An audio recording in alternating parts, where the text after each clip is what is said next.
So we're doing our leak detection here. We're coming up on a pool spa combo. We're going to take a look at the equipment, see what makes this thing run. Now we're going to walk around the pool, find what protrudes, see where leaks could be hiding. We're going to get out our equipment, get ready to test. And we're going to plug into our LT1000, get our headphones on. We're going to get inside this skimmer, front port, back port, listen for leaks. We're using our pool scope. We're going to walk around the edge of the pool, get in front of all those fittings.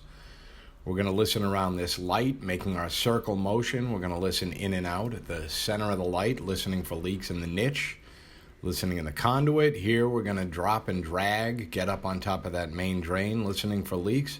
Now we're going to do our static testing. We're going to use cane plugs here. We're going to block off the return fittings and use dye. The dye is going to be in front of that hole in the plug. We're looking for that pull to let us know that there's leaking. We didn't find it, so we're going to get inside this spa and start listening. The spa's got some cracks and previous repair work. We're going to listen along that previous repair work. And here we're finding a crack that wasn't repaired.